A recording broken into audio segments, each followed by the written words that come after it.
Hello everyone. उम्मीद है आप सब बहुत अच्छे होंगे और अपकमिंग एग्ज़ाम्स की प्रिपरेशन अच्छे से चल रही होगी और आप लोग अच्छे से एसबीआई की प्रिपरेशन में अपने लगे होंगे। प्रीलिम्स अच्छा गया होगा। एसबीआई क्लर्क वाली एसबीआई पीओ अभी लगी हुई है और बिहार के स्टूडेंट्स के लिए बिहार कोऑपरेटिव के बहुत सारे लोगों ने प्रीलिम्स दे चुके हैं और मेंस के रिजल्ट्स की प्रीलिम्स की रिज़ल्ट की वेट कर रहे हैं और मेंस के स्ट्रेटजी के बारे में कुछ लोगों ने मेरे से पूछा था। तो आज उसी के रिस्पेक्ट में बात करने के लिए आए हुए हैं कि हाँ, मैंने अपनी मेंस की प्रिपरेशन कैसे की, कहाँ से की, कौन कौन रिसोर्स को फॉलो करती थी। तो आज हम कोऑपरेटिव के रिस्पेक्ट में भी बात करेंगे और आरआरबी की रिस्पेक्ट में बात करेंगे और आईबीपीएस क्लर्क जितना भी मेरा एक्सपीरियंस है उसके बारे में बात करेंगे कि मैं कैसे कहाँ से पढ़ती थी। तो सबसे पहले अगर हम रीजनिंग की बात करें तो सबसे पहले तो आपके मॉक टेस्ट के लिस्ट में एटलीस्ट अड्डा, मतलब मेरे फेवरेट में था अड्डा और टेस्ट जोन। दो चीज़ मेरा फेवरेट था। इन दोनों को मैं अपने फ़ोन में ऐसे परचेज करके रखी थी। बाकी इन सब को भी इंस्टॉल करके रखा था। तो ये सब मैं फ्री की तरह के यूज़ करती थी। और रीजनिंग की बात करें तो रीजनिंग में सबसे पहले अगर आपने कोई भी डाउट हो, कुछ भी हो, तो मैं डाउट क्लियर करने के लिए अंकुश लांबा सर का देखती थी वीडियोस और अड्डा के टीचर्स का। अगर कोई टॉपिक डाउट हो, कोडेड रिलेटेड, ब्लड रिलेशन हो गया, डायरेक्शन हो गया, या फिर इनइक्वलिटीज़ हो गई, या फिर पजल्स हो गए बड़े बड़े, तो सॉल्व करने का सब कुछ मैं पहले ऑनलाइन में देख लिया करती थी। और अगर डाउट है तो, और नहीं है तो फिर मैं डायरेक्ट बना लिया करती थी। ऐसे पहले तो मैंने देखा ही था ना कि कैसे बनाया जाता है, फिर उसके बाद मैं मॉक टेस्ट वगैरह अटैम्प्ट करती थी। और आज आप मेंस का मॉक टेस्ट देते हो तो डेली डेली नहीं दिया करो। मुझे ऐसा लगता है कि डेली डेली मत दो, उसके बदले कुछ और आप मेहनत कर सकते हो और अच्छे से कर सकते हो। एक मॉक टेस्ट दे लिया, तो एक मॉक टेस्ट दिया तो उसमें आपका रीजनिंग भी हो गया, क्वांट भी हो गया, इंग्लिश भी हो गई, करंट अफेयर्स भी हो गई, और कंप्यूटर वगैरह है, आरआरबी की है तो उसमें वो हो गई। तो एक तरह से वो अच्छे से प्रिपेयर हो जाता है।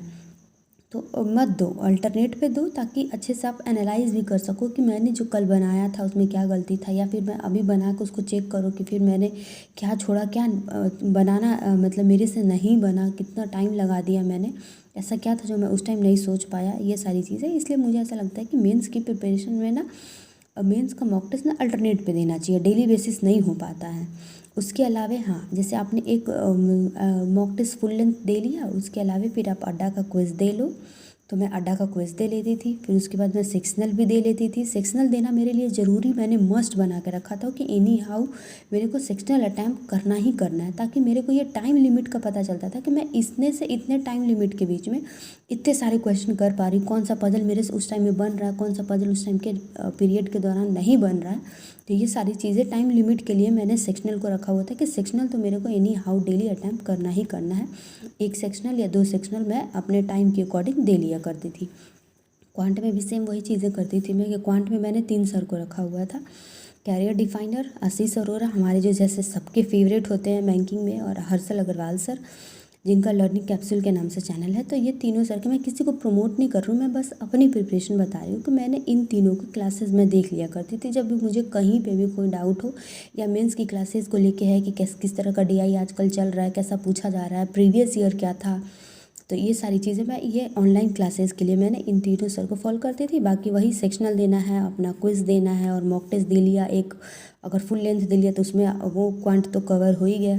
तो ये चीज़ें थी। फिर इंग्लिश में भी वही करती थी मैं। इंग्लिश में हिंदू वोकैब डेली बेसिस पे देखा करती थी मैं, डेली देखा करती थी। अगर लाइव मैं अब अपने प्रिपरेशन के दौरान नहीं देखती थी, क्योंकि सुबह सुबह 8 बजे मेरी नींद खुलती ही नहीं थी, मैं क्योंकि लेट नाइट पढ़ती थी। तो मैं लाइव कभी नहीं देख पाती थी, मैं हमेशा रिकॉर्डेड देखती थी, वो भी 1.5x पे करके देखती थी। ऐसे जल्दी जल्दी जल्दी जल्दी करके देख लिया करती थी। और देखते के साथ साथ मैं ना डेली अपना एक ना हिंदू का ना कॉपी बना के रखा हुआ था सारे वोकैब का, और मैं लिखती थी बाकायदे। तो लिखती थी, रिवीजन करती थी, तो मुझे बहुत सारे हिंदू के वोकैब याद थे, मतलब अभी भी हैं। और डेली मैं सर को देखती थी। उसके अलावा मेंस की क्लासेस की बात कर रहे हैं हम, तो मेंस की क्लासेस में ओली बोर्ड पे चलती है, वहाँ पे इंग्लिश के लिए मेंस की क्लासेस चलती हैं, मैम लेती हैं क्लास एक। और अगर जो लोग मेरी तरह आरआरबी में हिंदी अटैम्प्ट करते हैं और एलआईसी असिस्टेंट में हिंदी अटैम्प्ट करने वाले हैं या फिर किया है, तो उनके लिए हिंदी की बात करें तो हर्षल अग्रवाल सर क्लास लेते हैं। अनअकैडमी पे भी उनका आपको वीडियोस मिल जाएंगे देखने को, यूट्यूब पे भी मिल जाएंगे। और टेक्स्ट बुक में जो सेक्शनल वगैरह आते हैं, ग्रेड अप में आते हैं, क्योंकि मॉक टेस्ट में जो हम लोग हिंदी अटैम्प्ट करते हैं वो बिल्कुल अलग होता है जो रियल एग्ज़ाम एक्चुअल का जो लेवल होता है। क्योंकि जो लोग हिंदी दिए होंगे तो उनको अच्छे से पता होगा कि वहाँ की हिंदी ना ऐसा लगता है कि हम कौन सा साहित्य पढ़ रहे हैं, एकदम गजब सी लैंग्वेज होती है, नहीं समझ में आती है उतनी अच्छे से।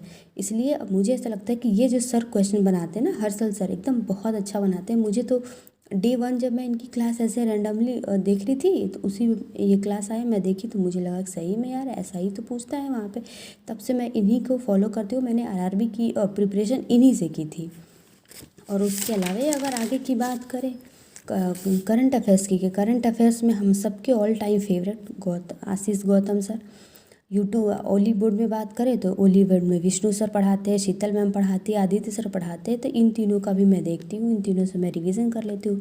विष्णु सर की जो छोटी छोटी ट्रिक वाली वीडियो होती है वो हो गई, शीतल मैम और आदित्य सर की जो लंबी लंबी क्लासेस होती हैं, जैसे एसबीआई क्लर्क मेंस है तो एसबीआई क्लर्क मेंस से 2 या 3 दिन पहले जो भी डेट होगा उस डेट से पहले 4 घंटे या 5 घंटे की सर और मैम दोनों मर्ज करके एक कंबाइंड वीडियो बनाते हैं, जिसमें 4-5 घंटे, जिसमें लगभग पिछले 3-4 महीनों की प्रीवियस सारे इंपॉर्टेंट क्वेश्चन 400-500 क्वेश्चन की पीडीएफ हो जाती है। तो मैं ये सारी चीज़ें ऐसे टाइम पे देखा करती थी।